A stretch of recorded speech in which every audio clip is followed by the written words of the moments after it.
ശിർക്കും വിശ്വാസത്തിലുള്ളതാണ്, കർമ്മത്തിലുള്ളതല്ല. ഇത് മനസ്സിലായോ നിങ്ങൾക്ക്? ഒരു സഹോദരൻ ഇതിനിപ്പോ നിങ്ങൾക്ക് തീർന്നോ ഈ സംശയം? ഇത് തീർന്നോ? അദ്വാഹു വല്ലിബാന്റെ തർക്കം തീർന്നോ? വേറെ സംശയം. ഇപ്പൊ ഞാൻ ഒരു വണ്ടി ആക്സിഡന്റിലേക്ക് വിടുവാണ്. ഞാൻ ഒരു വണ്ടി ആക്സിഡന്റ് വിടുവാന്ന് വെച്ചോ. ഞാൻ അപ്പൊ ബദരീങ്ങളെ രക്ഷിക്കണേന്ന് പറഞ്ഞാൽ ആ വ്യക്തിയുടെ അല്ലെങ്കിൽ എന്റെ മനസ്സിന്റെ ഉള്ളിൽ നിന്ന് പറഞ്ഞ ബദരീങ്ങളെ രക്ഷിക്കുമെന്നുള്ള വിശ്വാസത്തോടുകൂടി ആണെങ്കിൽ അത് ശിർക്കാവോ? ഇല്ല, ശിർക്കാവൂല. ഇല്ല. ബദരീങ്ങൾ സ്വയം രക്ഷിക്കാൻ കഴിവുള്ള ദൈവങ്ങളാണെന്ന് വിശ്വസിച്ചാലേ ശിർക്കാവുള്ളൂ. നിങ്ങളിപ്പോ പഠിച്ചല്ലോ ശിർക്ക്. ശിർക്ക് എന്നാൽ ഒന്നുകിൽ അള്ളാഹുവിന് തുല്യമായി മറ്റൊരു ദൈവത്തെ വിശ്വസിക്കുക, അല്ലെങ്കിൽ അള്ളാഹുവിന് ആരാധനക്ക് അർഹതയുള്ളതുപോലെ മറ്റാർക്കെങ്കിലും ആരാധനക്ക് അർഹതയുണ്ട് എന്ന് വിശ്വസിക്കുക. അതിങ്ങനെ ബദരീങ്ങളെ എന്ന് വിളിച്ച ആൾക്കില്ലല്ലോ, ഉണ്ടോ? ബദരീങ്ങൾ സഹായിക്കുമെന്നുള്ളതിൽ വിളിച്ചാൽ അത് ശിർക്കാവൂല. നിങ്ങളെ വേറൊരാൾ സഹായിക്കുന്നതിന് വിളിച്ചാൽ ശിർക്കാവോ? ഇപ്പൊ നമ്മളെ നേരിട്ട് ഡയറക്റ്റ് ആയിട്ടാണില്ലേ? നേരിട്ടാണെങ്കിൽ അള്ളാന്റെ സഹായമോ അയാളെ സഹായമോ? നേരിട്ടാണെങ്കിൽ നിങ്ങളെ സഹായിക്കുന്ന അടുത്തുള്ള ആളുടെ സഹായമോ അതല്ല അള്ളാന്റെ സഹായമോ? ഇപ്പൊ ഏത് മതസ്ഥരെ വിളിച്ച് ചോദിച്ചാലും പ്രാർത്ഥന എന്ന് പറഞ്ഞാൽ എല്ലാവർക്കും ഡെഫിനിഷൻ പറയാൻ പറ്റും. എല്ലാവർക്കും നിങ്ങൾ ഇപ്പൊ പറഞ്ഞ് മനസ്സിലാക്കി തരൂ സുഹൃത്തെ. നിങ്ങളോട് ഞാൻ എന്റെ ഒരു കാര്യത്തിന് വേണ്ടിയിട്ട് സഹായം തേടി, നിങ്ങൾ ഇന്നെ സഹായിച്ചു. നിങ്ങൾ ചെയ്യുന്ന സഹായം അള്ളാഹുവിന്റെ സൃഷ്ടിയാണ് എന്നല്ലേ നിങ്ങളുടെ വിശ്വാസം? അല്ലേ? നിങ്ങൾ ഒന്ന് പറയും, ആണോ അതോ നിങ്ങളുടെ സൃഷ്ടിയാണെന്നാ? ഒന്നും മനസ്സിലായില്ല. നിങ്ങൾ എനിക്ക് വല്ല സഹായവും ചെയ്തു, ഞാൻ നിങ്ങളോടൊരു സഹായം ചോദിച്ചു. അപ്പൊ നിങ്ങൾ ചെയ്യുന്ന സഹായം അള്ളാഹുവിന്റെ സൃഷ്ടിയാണെന്നോ നിങ്ങളുടെ സൃഷ്ടിയാണെന്നോ നിങ്ങളുടെ വിശ്വാസം? ഇപ്പൊ നമ്മൾ പരസ്പരം സഹായിക്കുന്ന കാര്യമല്ലോ പറഞ്ഞത്. ആവട്ടെ, പരസ്പരം സഹായിക്കുന്നത് ആരുടെ സൃഷ്ടിയാണ് എന്നാ വിശ്വാസം. ഞാൻ നിങ്ങളെ മനസ്സിലാക്കിയിട്ട് വേറൊരു കാര്യത്തേക്ക് കൊണ്ടുപോകാൻ വേണ്ടിയിട്ട് നിങ്ങളെ ഈ ധാരണ തിരുത്താൻ വേണ്ടിയിട്ടാണ് സുഹൃത്തെ. ഞാൻ മനസ്സിലാക്കി തരുന്നത്, ഉമ്മ സഹായിക്കുന്നത്, ബാപ്പ സഹായിക്കുന്നത്, സഹോദരൻ സഹായിക്കുന്നത്, ഈ സഹായങ്ങളൊക്കെയും സ്രഷ്ടാവ് അള്ളാഹുവാണ്. പക്ഷേ സ്രഷ്ടാവ് നൽകുന്ന കഴിവുകൊണ്ട്, സ്രഷ്ടാവ് നൽകുന്ന അനുമതി കൊണ്ട് ഇയാൾ പ്രവൃത്തിയുമായി ബന്ധപ്പെടുന്നു എന്ന് മാത്രമേ ഉള്ളൂ. ഇത് ബദരീങ്ങളെ എന്ന് വിളിക്കുമ്പോൾ അവരിവിടെ സവിധത്തിലും സന്നിധാനത്തിലും ഇല്ല, മറഞ്ഞു നിൽക്കുകയാണെന്നേ ഉള്ളൂ. മറഞ്ഞു നിൽക്കുന്നവരോടാവുമ്പോൾ സഹായം തേടുന്നത് ശിർക്ക്, തെളിഞ്ഞു നിൽക്കുന്നവരോടാകുമ്പോൾ ശിർക്കില്ല എന്ന ഒരു വിഭജനം ഇസ്ലാമികമായി എവിടെയും പ്രമാണമില്ലാത്തതാണ്, ഒരു തെളിവിലുമില്ല. ഇത് നിങ്ങൾക്ക് ബോധ്യപ്പെടുന്നുണ്ടോ? ബോധ്യപ്പെട്ടിട്ടില്ല, അംഗീകരിക്കാൻ ബുദ്ധിമുട്ടുണ്ട്. എന്തുകൊണ്ട്? ഞാൻ മനസ്സിലാക്കിയതിന് നേരെ ഓപ്പോസിറ്റാണ് നിങ്ങൾ പറയുന്നത്. അതുകൊണ്ട് പക്ഷേ ഞാൻ പ്രമാണങ്ങൾ കൊണ്ടാണ് പറയുന്നത്. പ്രമാണങ്ങൾ കൊണ്ടാണ് ഞാൻ മനസ്സിലാക്കിയേക്കണേ. എന്നിട്ട് നിങ്ങൾ പറയുന്നാല് ഇപ്പൊ ഇവിടെ നമ്മൾ തമ്മിൽ ഞാൻ ശരിക്കും പണ്ഡിതനൊന്നുമല്ലല്ലോ. എന്നാൽ പിന്നെ എന്നാൽ നിങ്ങൾ മനസ്സിലാക്കേണ്ടത്, നിങ്ങൾക്ക് അറിയാവുന്ന വല്ല പണ്ഡിതന്മാരെയും കൊണ്ടുവന്നിട്ട് നിങ്ങളുടെ മുൻപിൽ നിന്ന് അവരും ഞങ്ങളും തമ്മിൽ സംസാരിച്ചിട്ട് നിങ്ങളുടെ സംശയം തീർക്കാൻ വല്ല വഴിയും ഉണ്ടാക്കാൻ നോക്കാം. അത് നോക്കാം. വേറെ ചോദ്യം. അതും നോക്കിക്കോളൂല്ലേ? ഇതിപ്പോ നിങ്ങൾക്ക് മനസ്സിലാവൂലെന്ന് വെച്ചു അല്ലേ? വേറെ ചോദ്യം. ഇത് നിങ്ങൾക്ക് മനസ്സിലാവില്ലെന്ന് വെച്ചു. ഞങ്ങളെ ഇതുകൊണ്ടല്ല ഈ രീതി. ഇവിടെ സംശയം ചോദിക്കുന്നത് തീർന്നിട്ട് മറ്റൊരു ചോദ്യത്തിൽ കടക്കലാണ് ഈ നേർക്കുനേര പരിപാടിയുടെ രീതി. ഈ രീതി വരെ പോകാൻ വേണ്ടിയിട്ടാണ് ഞങ്ങളിപ്പോൾ പറയുന്നത്. നിങ്ങളും കൂടി സഹകരിക്കണം, എന്നാലേ നടക്കുള്ളൂ. വാശി കൊണ്ട് പറഞ്ഞിരുന്നാൽ പറ്റില്ല. വാശിയല്ല, നമ്മൾ പരസ്പരം മനസ്സിലാക്കാൻ വേണ്ടിയാണ്. ഇപ്പൊ ഈ പറഞ്ഞ കാര്യത്തിൽ എനിക്ക് യോജിക്കാൻ പറ്റൂല എന്നേ ഉള്ളൂ. നിങ്ങൾക്ക് ബോധ്യപ്പെടിക്കാം. കൂടുതൽ പിന്നെ പഠിക്കാം. പഠിച്ചോളി, അങ്ങനെ മനസ്സിലാക്കാം. വേറെ ചോദ്യം. മുസ്ലിങ്ങളെ സംബന്ധിച്ച് ഇപ്പൊ കേരളത്തിൽ നിലവിലുള്ള മുഹിദ്ദീൻ മാല, അത് പാടിയാൽ പുണ്യം കിട്ടുന്ന കാര്യമാണോ? മുഹയ്യദ്ദീൻ മാല എന്ന് പറഞ്ഞാൽ എന്താണെന്ന് നിങ്ങൾക്കറിയോ? അത് എന്തോ ആയിക്കോട്ടെ, ഞാൻ പറഞ്ഞ കാര്യത്തിന് പിന്നെ എന്തോ അറിയാണ്ട് പിന്നെന്ത് ചോദിക്കാനാ നിങ്ങൾ? എന്തോ അറിയാതെ ചോദിക്കാൻ പറ്റുമോ? മുഹിദ്ദീൻ മാല എന്ന് പറഞ്ഞാൽ എന്താണ്? അതെന്താണ് മുഹയ്യദ്ദീൻ മാലന്റെ ഉള്ളടക്കം നിങ്ങൾക്ക് മനസ്സിലാക്കിയിട്ടുണ്ടോ എന്നാ ചോദിക്കുന്നത്. നിങ്ങൾ അതും പറഞ്ഞിട്ട് അവസാനം പറയും എനിക്ക് അംഗീകരിക്കാൻ. മുഹിദ്ദീൻ മാല പാടിയ പുണ്യം ഉണ്ടോ ഇല്ല? മുഹയ്യദ്ദീൻ മാല എന്താണെന്ന് അറിയാതെ ആ ചോദ്യം അസ്ഥാനത്താണ്. മുഹയ്യദ്ദീൻ മാല എന്താണെന്ന് അറിഞ്ഞിട്ടേ ആ ചോദ്യത്തിന് പ്രസക്തിയുള്ളൂ. അതുകൊണ്ട് തിരിച്ചു തരണം. എന്താ മുഹയ്യദ്ദീൻ മാല? നിങ്ങളത് തിരിച്ചു തരാതെ എങ്ങനെ ചോദ്യം മനസ്സിലാക്കുക സഹോദര? മുഹീദ്ദീൻ ശൈഖിന്റെ ആ മദ്ഹ് പറയണത്. അതെ, മുഹീദ്ദീൻ ശൈഖിന്റെ മദ്ഹ് പറഞ്ഞാൽ പുണ്യം കിട്ടും. കിട്ടും. കിട്ടും. അപ്പൊ അതിനകത്തൊരു അത് മനസ്സിലായി നിങ്ങൾക്ക്? അത് നിങ്ങൾ ചോദിക്കുന്നത് അറിയാൻ വേണ്ടിയല്ലേ? മുഹീദ്ദീൻ ശൈഖ് സ്വാലിഹായ ഒരു വലിയാണ്. സ്വാലിഹായ ഒരു വലിയന്റെ മദ്ഹ് പറഞ്ഞാൽ പുണ്യം കിട്ടും. മറു ചോദ്യം. ഇനി മറു ചോദ്യം പറയും. 300 വർഷങ്ങൾക്ക് ശേഷം പ്രവാചകൻ പറഞ്ഞ 3 നൂറ്റാണ്ട്, ഉത്തമ നൂറ്റാണ്ടെന്ന് പറഞ്ഞാൽ നൂറ്റാണ്ട് കഴിഞ്ഞ ഹിജ്റ 428 ജനിച്ച 420 ജനിച്ച മുഹീദ്ദീൻ ശൈഖിനെ വിശ്വസിക്കൽ ഒരു മുസ്ലിമിനെ സംബന്ധിച്ച് ഒരു ബാധ്യതയുള്ള കാര്യമല്ല. പിന്നെ അദ്ദേഹത്തിന്റെ മദ്ഹ് പാടിയ പുണ്യം കിട്ടുമെന്ന് പറഞ്ഞിട്ടുണ്ടെങ്കിൽ ഇസ്ലാമികമായിട്ട് അതിന് തെളിവെന്തെങ്കിലും ഉദ്ധരിക്കാനുണ്ടോ? നിങ്ങൾക്ക് എന്ത് തെളിവ് പറഞ്ഞാലാ ബോധ്യപ്പെടുക? തെളിവ് നിങ്ങൾ ആധികാരികമായിട്ട് പറയണം. എനിക്ക് അല്ല, ഏത് തെളിവ് പറഞ്ഞാലാ നിങ്ങൾക്ക് ബോധ്യപ്പെടുക? നിങ്ങൾ പറഞ്ഞു വരുമ്പോൾ അവസാനം പറയുന്നത് ഞാൻ പഠിക്കട്ടെ ബോധ്യപ്പെടുത്തിയെന്നാണ്. നിങ്ങൾക്ക് ഏത് തെളിവാ പറഞ്ഞു തരേണ്ടത്? വെറുതെ ഞാൻ പറഞ്ഞിട്ട് പോയിട്ട് കാര്യമില്ലല്ലോ. എനിക്ക് മനസ്സിലായ കാര്യം എനിക്ക് ഉൾക്കൊള്ളാൻ പറ്റുള്ളൂ. അതേ സുഹൃത്തെ, നിങ്ങൾ വാശിയിൽ പറഞ്ഞിട്ട് ഫലല്ല നിങ്ങൾ ഈ പറയുന്നത്. വാശിയിലല്ല, നമ്മളിങ്ങനെ ചോദ്യം ചോദിച്ചുള്ള പരിചയമൊന്നുമില്ല. അല്ല, ചോദ്യം ചോദിക്കാനെ പരിചയപ്പെടുത്തുകയാണ്. ഇപ്പോ ചോദ്യം ചോദിക്കുമ്പോ മഹാത്മാക്കളുടെ പുണ്യം പറയല് പുണ്യമുള്ളതാണ് എന്നതിന് എന്ത് തെളിവാണ് നിങ്ങൾക്ക് തരേണ്ടത് എന്നുള്ളത് നിങ്ങൾ എന്താ പ്രതീക്ഷിക്കുന്നത്?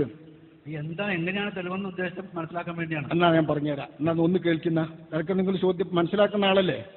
ഇത്തരം കർമ്മങ്ങളുടെ പുണ്യമുള്ളതാണോ പുണ്യമുള്ളതല്ലേ എന്ന് ചർച്ച ചെയ്യുന്നത് കർമ്മശാസ്ത്രം എന്ന് പറയുന്ന കിതാബുകളാണ്. കർമ്മശാസ്ത്ര കിതാബുകളിൽ സ്വാലിഹീങ്ങളായ സദ്വൃത്തരായ ആളുകളെ പ്രകീർത്തിക്കുന്നത് പുണ്യമുണ്ട് എന്ന് വിവരിച്ചിട്ടുണ്ട്. മനസ്സിലായോ? അങ്ങനെ പുണ്യം ചോദിക്കാം. നമ്മളെ കർമ്മത്തിന്റെ പുണ്യങ്ങൾ വിവരിക്കുന്ന കിതാബും വിഷയവും കർമ്മശാസ്ത്രമാണ്. ഇതൊന്നും പഠിക്കാതെ ഒരുപാട് പ്രസംഗം കേട്ടിട്ട് വന്ന പിഴവാണ് നിങ്ങൾ ഈ ചോദിക്കുന്നതിലെ പിഴവ്.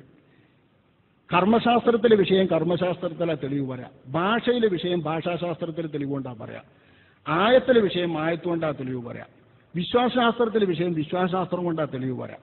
ഇവിടെ നിങ്ങൾ ചോദിച്ചത് നല്ല മഹാത്മാക്കളായ ആളുകളിൽപ്പെട്ട മുഹിയുദ്ദീൻ ശൈഖിന്റെ മദ്ഹ് പറഞ്ഞാൽ പുണ്യം കിട്ടുമോന്നാ. മദ്ഹ് പറയലെന്നതൊരു കർമ്മമാണ്. ആ കർമ്മത്തിന് പുണ്യം കിട്ടും എന്നത് കർമ്മശാസ്ത്ര ഗ്രന്ഥങ്ങളിൽ വിവരിച്ചിട്ടുണ്ട്. നമുക്കത് ഇസ്ലാമികപരമായിട്ട് അദ്ദേഹത്തെ വിശ്വസിക്കല് നമ്മുടെ ബാധ്യപ്പെട്ട കാര്യമല്ല എന്ന് വെച്ചാൽ ഇത് മുഹീദ്ദീൻ ശൈഖ് ഒരാൾ ജീവിച്ചിട്ടെന്നല്ല നിങ്ങൾ വിശ്വസിച്ചാൽ കാഫിറാവൂല എന്നല്ലേ പറയുന്നത്. അതേക്കോട്ടെ, ഞാൻ പറഞ്ഞിട്ടില്ലല്ലോ. ഞങ്ങൾ വലിയാണ് എന്ന് വിശ്വസിക്കുന്ന ഒരു മുഹീദ്ദീൻ ശൈഖ് ജീവിച്ചിട്ടുണ്ട്, അത് ഇന്ന ചരിത്രത്തിലാണെന്ന് നിങ്ങളും പറഞ്ഞു. ഹിജറ 400 500 എന്നൊക്കെ നിങ്ങൾ പറഞ്ഞില്ലേ. അങ്ങനെ വിശ്വസിച്ച ഒരാൾ വലിയായി ഞങ്ങൾ മനസ്സിലാക്കുന്ന അള്ളാഹുവിന്റെ ഇഷ്ടക്കാരനാണ്, മഹാത്മാവാണ്. മഹാത്മാവിന്റെ മദ്ഹ് ചെയ്താൽ പുണ്യം കിട്ടുന്നു ഞങ്ങളെ കർമ്മശാസ്ത്ര ഗ്രന്ഥങ്ങളിലൊക്കെയുണ്ട്. എല്ലാ പണ്ഡിതന്മാരുടെ കർമ്മശാസ്ത്ര ഗ്രന്ഥങ്ങളിലുണ്ട്. അദ്ദേഹത്തിന്റെ ആ ചരിത്രത്തിൽ പറയണ അള്ളാഹുവിന്റെ സഹായവും മുഹീദ്ദീൻ ശൈഖിന്റെ സഹായവും ഒന്നാണെന്ന് പറയുന്നുണ്ട്. അത് പറഞ്ഞിട്ടില്ല. പറഞ്ഞിട്ടില്ല. ഒരു 20 മിനിറ്റ് എനിക്ക് സമയം തരുവാണെങ്കിൽ ഞാൻ ആ സ്ഥാനം ഇവിടെ ഹാജരാക്കാം. എപ്പോഴും ചോദിച്ചോളൂ. അത് ആ പറഞ്ഞ അള്ളാഹുവിന്റെ സഹായം എന്റെ സഹായം എന്ത് ആണെന്ന് മുഹീദ്ദീൻ ശൈഖിന്റെ മാലയുടെ വിശദീകരണത്തിൽ പറഞ്ഞിട്ടുണ്ട്. മാലയിൽ പറഞ്ഞിട്ടില്ല. 20 മിനിറ്റ് സമയം എനിക്ക് തന്നാൽ ഞാൻ ഇവിടെ ഇത്രയും ജനങ്ങൾക്ക് മുന്നിൽ ഹാജരാക്കാം. നിങ്ങൾ പറയുന്നത് മുഹിയുദ്ദീൻ മാല ഇവിടെ തന്നെ വേഗം കിട്ടുന്നത് ഏടിലെ മുഹിയുദ്ദീൻ മാലയിൽ അങ്ങനെ ഇല്ല. ഉണ്ടെന്ന് ഞാൻ പറഞ്ഞു. ഇത്ര ആൾക്കാർ സാക്ഷി കെട്ടിക്കൊണ്ട് ഞാൻ പറഞ്ഞു. ആ ഉണ്ടെങ്കിൽ കൊണ്ടുവരിക, അപ്പൊ നോക്കാം നമുക്ക്. 20 മിനിറ്റ് പറഞ്ഞത് മാലയിലുണ്ട് എന്നാണ്. ഞാൻ വായിക്കും. ഒരു മിനിറ്റ്, ഞാൻ പറഞ്ഞത് കേട്ടിട്ട് പറഞ്ഞോ. ഞാൻ പറഞ്ഞത് അള്ളാഹുവിന്റെ സഹായവും മുഹീദ്ദീൻ ശൈഖിന്റെ സഹായവും ഒന്നാണെന്ന് മാലയില് ഉണ്ടെന്നാ പറഞ്ഞ. അതെ, അത് പറയും. മാല വായിക്കൂ. മാല ഇതന്നെ, ഇത് മാല വായിക്കും. ഇത് മാലയാണിത്. അതെ, വായിക്കും. മാലയുടെ വിസ്തീർണാണിത്. മാല വായിക്കൂ. മാല വായിക്കും. മാലയിലുണ്ട് ഞങ്ങൾ പറഞ്ഞ മാല വായിക്കൂ. ശരിയായ ഉത്തരവല്ലേ ഇത്? എന്താ സുഹൃത്തെ പറയുന്നത്? മാലയിലുണ്ട് എന്ന് നിങ്ങൾ പറഞ്ഞു. മാല വായിക്കൂ. ഞാൻ പറഞ്ഞ കാര്യം വായിച്ച് കേൾപ്പിക്കാൻ തയ്യാറാണ്. നിങ്ങൾ അംഗീകരിക്കാൻ പറ്റുമോ? നിങ്ങൾ മാല വായിച്ചാൽ വിസ്തീർണ്ണാട്ടെ. നിങ്ങൾ മാല വായിച്ചാൽ അംഗീകരിക്കും സഹോദരൻ. മാല വായിച്ചോളൂ. മൈക്ക് പിടിച്ചോളൂ. മൈക്ക് കൊടുത്തോട്ടെ. മാല വായിക്കേ. മാലയിലില്ല നിങ്ങൾ സമ്മതിച്ചോ? തർക്കിക്കണ്ട, വേണ്ട, ബഹളം ഉണ്ടാക്കണ്ട. അല്ലെന്ന് മതി. കൊടുക്കും. മൈക്ക് കൊടുക്കും. മൈക്ക് കൊടുക്കും. അദ്ദേഹത്തിന് കൊടുക്കും മൈക്ക്. ഞാനിവിടെ സംസാരിച്ചത് ഇവിടെ നമുക്കിവിടെ ആർക്കും ജയിക്കാനോ തോക്കാനൊന്നുമല്ല. ഞാൻ പഠിച്ചു വെച്ച കാര്യത്തിൽ എന്തെങ്കിലും തെറ്റുണ്ടെങ്കിൽ അത് തിരുത്താൻ വേണ്ടി ഞാൻ വന്നേക്കണേ. അതുകൊണ്ടാണ് ഞാൻ പറഞ്ഞില്ലേ ഈ തെളിവെടുത്തുകൊണ്ടേക്കണം. അതുകൊണ്ടാണ് നിങ്ങൾ ഇതിന് നല്ലൊരു വിസ്തീർണം തന്നാണ്ടല്ലോ. നിങ്ങൾ പറഞ്ഞ സത്യമാണെന്ന് എനിക്ക് തോന്നിയെങ്കിൽ ഞാൻ അംഗീകരിക്കും. ഇതിപ്പോ ഇത്രയും ജനങ്ങളും നിങ്ങൾക്ക് ഇഷ്ടം വേണ്ടി മാത്രം നിങ്ങൾ അംഗീകരിച്ചാൽ നിങ്ങൾ ഇത്രയും 4 മണിക്കൂറോടെ വിസ്തീർണം നടത്തിയില്ലേ? അതിന് ഒരു ചെറിയൊരു വാക്ക് പറഞ്ഞാൽ അതിന് ഒരു വിസ്തീർണം തന്നെ കുഴപ്പമുണ്ടോ? ഇതിലുള്ള കാര്യം എന്റെ സ്വന്തമായിട്ടുള്ള കാര്യമല്ല. നിങ്ങളത് കഴിഞ്ഞാൽ നിർത്തി. എന്നിട്ട് എനിക്ക് പറയാനാണ്. കഴിഞ്ഞോ? നിങ്ങളത് കഴിഞ്ഞോ? നിങ്ങളിവിടെ പറഞ്ഞത് മുഹിയുദ്ദീൻ മാലയിൽ ഇങ്ങനെ ഒരു വരിയുണ്ട് എന്നാണ്. മുഹിയുദ്ദീൻ മാലയിൽ ഇല്ല എന്ന് ഞാൻ പറഞ്ഞു. അതിന് മുഹിയുദ്ദീൻ മാല കൊണ്ടുവരാൻ ഞാൻ 20 മിനിറ്റ് തന്നാൽ കൊണ്ടുവരാന്നാ പറഞ്ഞ്. മുഹിയുദ്ദീൻ മാലയിലുണ്ടെങ്കിൽ അത് വായിക്കുന്നാ പറഞ്ഞു. അതിലില്ലാന്ന് ഉറപ്പിച്ചതിന്റെ ശേഷം ബാക്കി നമുക്ക് നോക്കാം. മുഹിയുദ്ദീൻ അത് കൊടുക്കും. മൈക്ക് കൊടുക്കും. മൈക്ക് കൊടുക്കുകൾക്ക് മുഹിയുദ്ദീൻ മാല വായിച്ചാൽ മതി സാഹിബേ. ഉസ്താദ് അങ്ങനെ പറഞ്ഞ ശരിയല്ല. എന്നറിയോ, ഏതെങ്കിലും ഒരു വിഭാഗത്തിന്റെ പ്രസിദ്ധീകരണം എടുത്തിട്ട് അതിനകത്ത് ഇന്നത് മാത്രം വായിക്കണം എന്ന് പറഞ്ഞാൽ അർത്ഥമില്ല. പ്രസിദ്ധീകരണം അല്ല സുഹൃത്തെ നിങ്ങൾ പറഞ്ഞത്. മുഹിയുദ്ദീൻ മാല എന്ന് പറയുന്നത് കോഴിക്കോട്ടെ മുഹമ്മദ് ഖാലി ഉണ്ടാക്കിയ മാലയാണ്. പേരും സ്തുതിയും സ്വലാവാത്തും അതിനാൽ തുടങ്ങുന്നൻ അങ്ങനെ പാടാൻ പറ്റുന്ന വരി ഒറ്റ ഒന്നുണ്ടെങ്കിൽ വായിക്കും സുഹൃത്തെ. അത് ഒറ്റ വരി വായിക്കും. ഒന്നിലും മൗലി ഇത് തെറ്റാന്ന് പറയണം. പറയുന്നത് അല്ല, ഒന്നിലും എഴുതിയ ആൾ എഴുതി വെച്ചാണ് തെറ്റാന്ന് പറയാം. ഏതാ നിങ്ങൾ എഴുതിയത്? മാല വായിച്ചിട്ടില്ലല്ലോ. വായിച്ചിട്ടല്ലേ ബാക്കി പറയാം. വായിക്കും. മാല വായിക്കും. അയാൾക്കെന്നോട് അയാൾക്കാണ് പറഞ്ഞു. അയാൾക്ക് കൊടുക്കും. മാല വായിക്കും.